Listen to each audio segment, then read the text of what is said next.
Hello everyone, and welcome to my playthrough of Metroid Prime. I'm starting you guys kind of off in the middle of things, so bear with me. I plan to do a playthrough of all three Primes. These are my favorite games, so I'm sure that you'll see them come up more than once on my channel. So right now, what I'm doing is I just got the wave beam and defeated Thardas and got the spider ball. I can't really remember what I'm supposed to do next, but I'm actually gonna go down to the Chozo ruins to get the missile beam combo. I can't remember the official name of those, but I'm gonna get the missile combo for the wave beam. Just so I can feel like I use it throughout the game. I remember my first playthrough of this game, I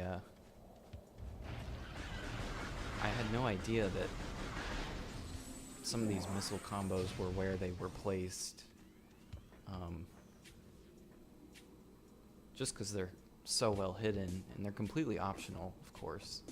But I like to make use of all the weaponry I can. So in order to get, oh my gosh. In order to get the wave beam combo, you will obviously need to have the wave beam. And I actually think that's the only prereq for this combo.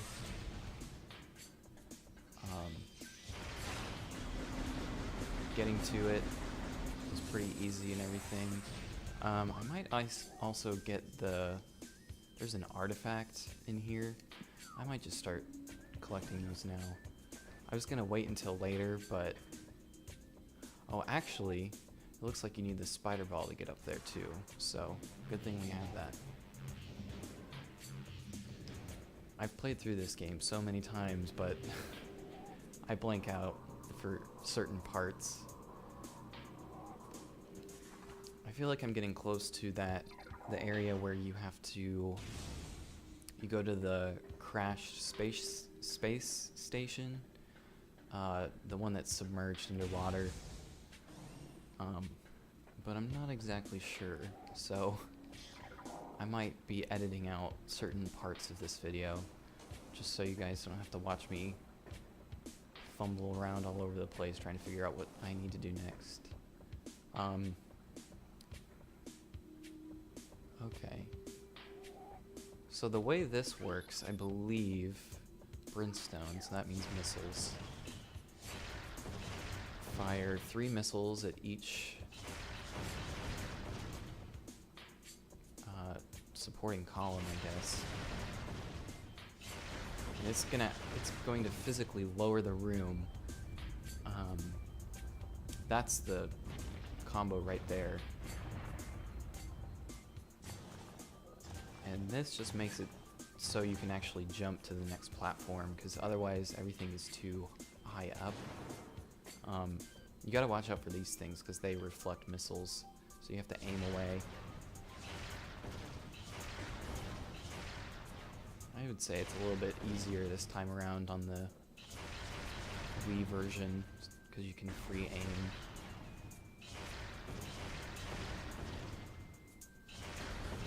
But I believe you do this a total of 3 or 4 times. And eventually these puffer things come out, so just be careful of those.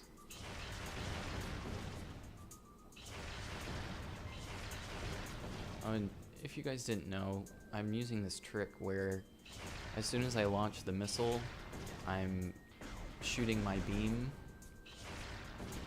and what it does is it closes up the missile, and it allows you to shoot rapidly, in case you didn't know.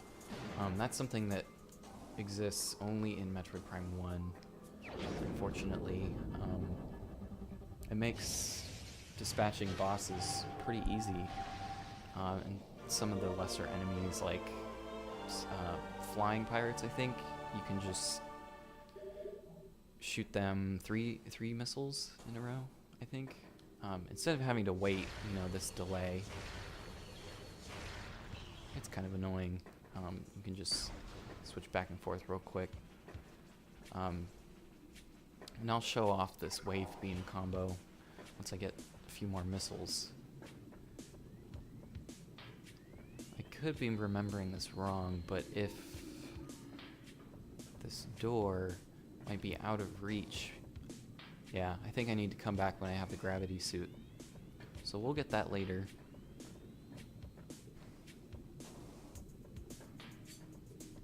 Oops. Can't even walk up the ramp.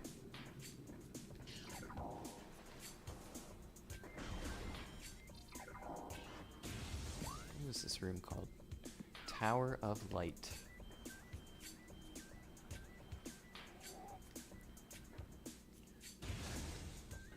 I'm always interested in what they name some of the rooms. It's because they actually put some thought into it.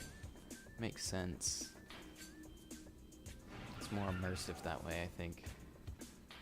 Don't need to fight him.